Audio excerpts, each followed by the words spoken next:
Uniform civil code पर Khan sir का बड़ा बयान। खान सर जो इतने फेमस यूट्यूबर हैं और जो बच्चों को इतने कम दामों में या फिर फ्री में भी पढ़ाते हैं, क्यों उन्होंने इतना बड़ा बयान दिया है यूसीसी को लेकर।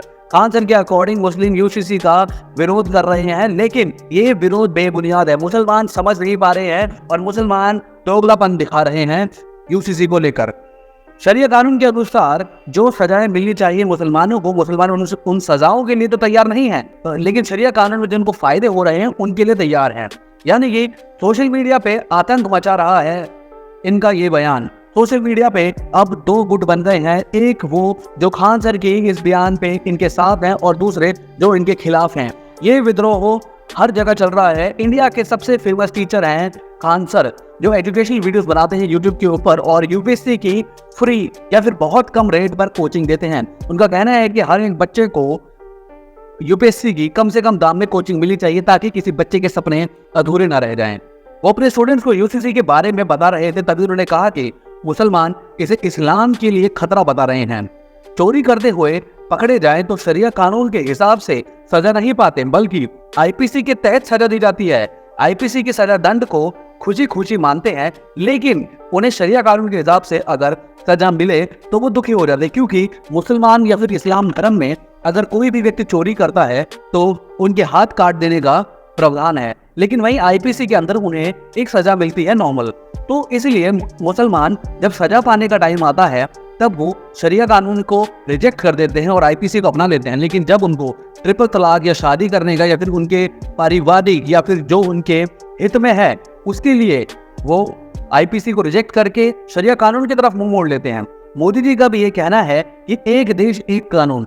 आप देखिए 110 करोड़ हिंदू रहते हैं इंडिया के अंदर और 20 करोड़ मुसलमान रहते हैं, 4 करोड़ क्रिश्चियन हैं और 3 करोड़ सिख हैं। क्या सबके लिए एक कानून नहीं होना चाहिए? अगर सबके लिए एक कानून नहीं होगा, अभी तो हमने आपको सिर्फ 4 धर्मों के बारे में बताया, लेकिन भारत के अंदर कई धर्मों के लोग रहते हैं। अगर हर कोई अपने धर्म के अनुसार सजा या अपना अलग कानून बनाएगा तो फिर क्या देश सही ढंग से चल पाएगा? अगर इस्लाम के लिए अलग कानून होगा, हिंदू के लिए अलग कानून होगा, सिखों के लिए अलग कानून होगा, तो फिर कोई न्याय को या फिर कोई जस्टिस को या फिर संविधान को मानने से इनकार कर देगा।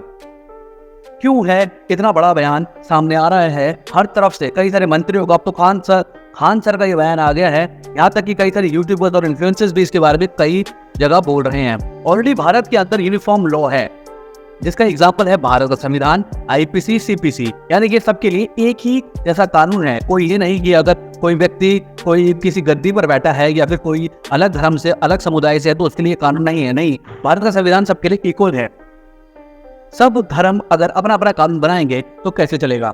आर्टिकल 44 लागू करना यूनिफॉर्म सिविल लॉ की बात की जरूरत है।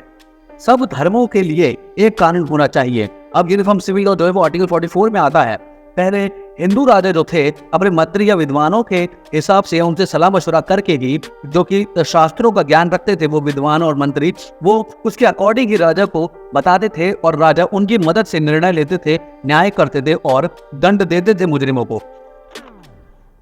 और मुस्लिम राजा भी यही करते थे, अपने धर्म की, अपने कुरान के अनुसार ही और अपनी रीति रिवाजों के अनुसार ही न्याय करते थे और सजा देते थे। लेकिन जब अंग्रेज आए हिंदुस्तान में तब इंग्लिश कॉमन लॉ लागू कर दिया, यानी कि देश में हाई कोर्ट बनाने लगे जगह जगह पे और आजादी से पहले कई कानून बनाए गए जो अंग्रेज कहते थे सबके लिए बराबर होगा उनके अनुसार। लेकिन हिंदू विधवा विवाह एक्ट, हिंदू महिला संपत्ति अधिकार एक्ट, हिंदू उत्तराधिकार एक्ट और मुसलमानों में भी कई सारे मुस्लिम पर्सनल लॉ एप्लीकेशन एक्ट, ये सारे जो थे हमारे संविधान बनने से पहले ही अंग्रेजों के टाइम में बहुत सारे रेवोल्यूशन होके और रिवोल्ट करके उन्होंने ये कानून पास करवाए। 1946 में जब कॉन्स्टिट्यूशन बनना शुरू हो रहा था तब तक कई धर्मों के कानून बन चुके थे। आर्टिकल 44 या यूसीसी कैसे बना? जब ड्राफ्टिंग कमेटी ने जब काम शुरू करा था तो उन्होंने यूनिफॉर्म सिविल कोड की बात की थी, तब आर्टिकल 35 में रखा गया था यूसीसी को। तब एक व्यक्ति थे मोहम्मद इस्माइल, जिन्होंने कहा कि हर व्यक्ति या समुदाय या धर्म को ये राइट होना चाहिए कि अपना कानून चुन सकता है। उसके ऊपर काफी बहस हुई पार्लियामेंट के अंदर, लेकिन उसके बाद वोटिंग के आधार पे उन्होंने ये डिसाइड किया यूसीसी को डायरेक्टिव और स्टेट पॉलिटिक्स के अंतर्गत रखा गया। कॉन्स्टिट्यूशन बना तो यूसीसी को आर्टिकल 44 के अंदर रखा। इसीलिए संविधान का अनुच्छेद 44 राज्य को समान नागरिक संहिता को लागू करने की आजादी देता है। यहाँ पर लेकिन एक ट्विस्ट है, अनुच्छेद 12 के अनुसार यानी आर्टिकल 12 के अनुसार राज्य में यानी देश के अंदर केंद्र और राज्य सरकार दोनों शामिल हैं, यानी कि राज्य सरकार अकेले बदलाव नहीं कर सकती है। अब एक समान यानी कि यूनिफॉर्म सिविल कोड यानी कि एक देश एक कानून की इतनी जरूरत क्यों है, आपको एग्जाम्पल के साथ समझाते हैं। देखिए, आप ध्यान से बात सुनिए।